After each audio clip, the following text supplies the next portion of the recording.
Hey guys, Chris from Hockey Tutorial here. Today we're filming just outside Gothenburg in Sweden, which is basically our new home now. We're going to be taking a look at how to add a little bit more speed, power, and also accuracy to wrist shots and specifically snapshots. So what are we going to be looking at? We're going to be looking at how we hit the puck with our blade and seeing that we get the right amount of spin on the puck. As you can imagine, playing frisbee, you want spin on that to go, oh shit, man. I swear too much. We're going to be taking a look at how the blade hits the puck, how much the heel slips through, and if we're getting the right amount of spin on the puck, and if the pressure is right in the blade. So you have to keep in mind, this is the way I teach it, guys. There's a lot of coaches out there that teach a whole different way, but this is just from me analyzing all the top players in the league, in the NHL. Plenty of hours looking from shot to shot, Bedard, Nylander, etc. And almost all players have the same spot with the puck. So if you're not having the right technique in your shot, you're never going to be able to play in the high leagues because you'll never reach your full potential with your shot. You won't be as accurate and you won't be as powerful.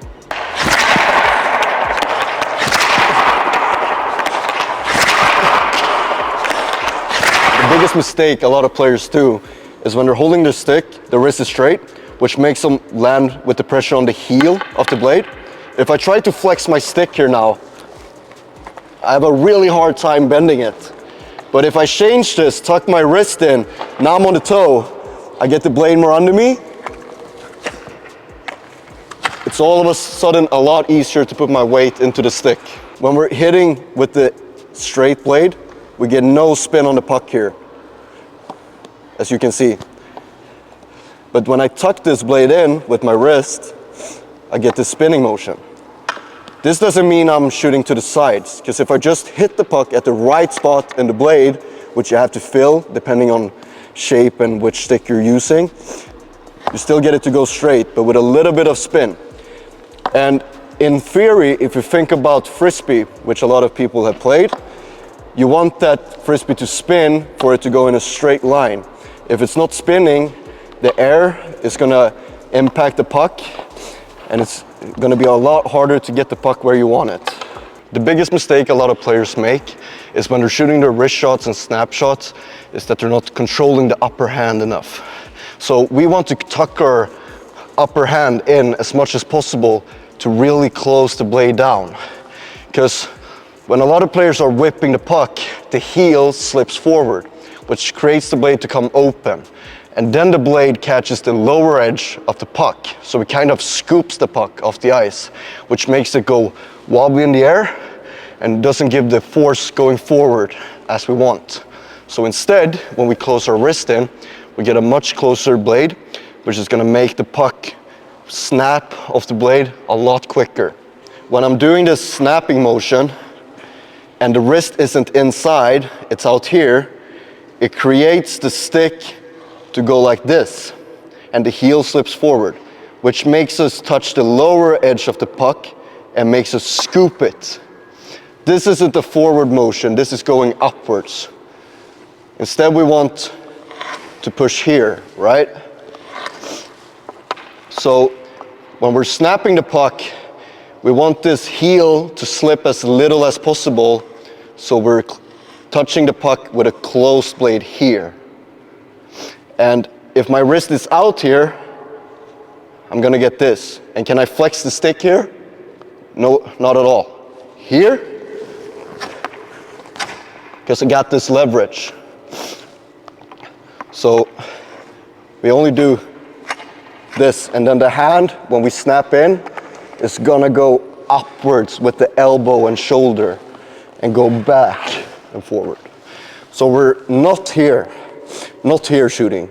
We're here shooting up here and rotating forward.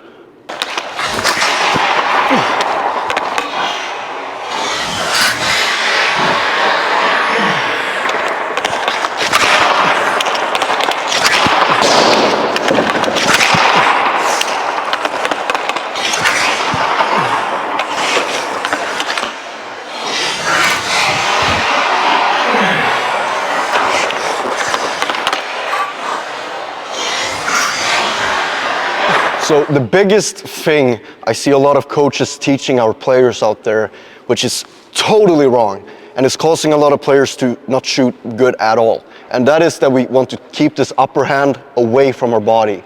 You often see this on Instagram or TikTok, etc. But this is really wrong. If we analyze the top players that are playing in NHL and the top leagues, they have their wrist tucked in. Bedard is a great example of that, which makes the hand be still. It doesn't slip forward, and then the hand rotates upwards. So we're keeping the flex in our stick instead of letting the stick go away from us. So when we have the puck in front here, and I'm hitting it with an open blade, we can't get any flex in the stick either, both from the blade being open, but also the shaft facing upwards. So when I flex here, it's just gonna slip through. Instead, we want to get the hands in front of the puck when we're shooting.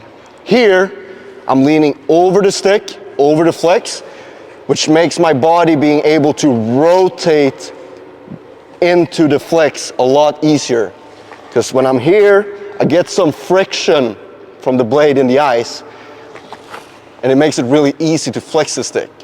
Also, I get my blade a lot more underneath my body, which makes it easier to just put my body weight into the flex instead of having to press so much.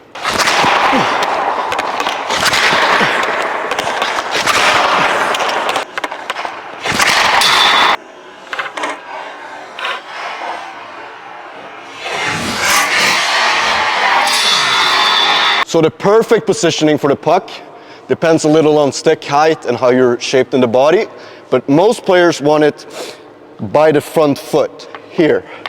So the hands are perfect in front and we're not out with the arms. We can still keep the elbow by the hip, and we got this torque here in the upper arm. So somewhere around here is the perfect spot. So another big mistake I see a lot of players are doing is when they're shooting, they want to press through the shot, almost like doing a bench press or going to the gym. And this isn't the right answer at all. We don't want to put a lot of pressure on the blade in the ice. It makes it go slowly. Instead of pressing through the shot, we want to snap, almost like hitting the boxing bag. So we want a really snapping motion in our rotation, in our shoulders, but also in our hands and wrists.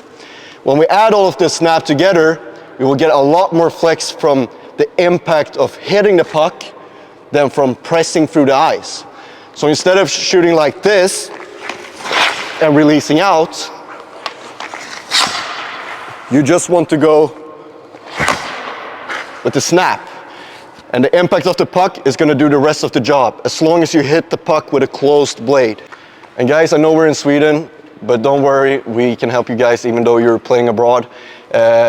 We have online services. If you want to get help with your shooting, you just send a video, we do a video analysis, break through every single point with the player, and then we give you step by step on how to perfect your shot from the right way. There's no point in hell of being out in the shooting ramp, shooting for hours if you're learning the wrong technique, because you don't want to use that technique at all anyways. So instead, we teach the proper way from start, and then we practice the right way so we know we'll reach our full potential.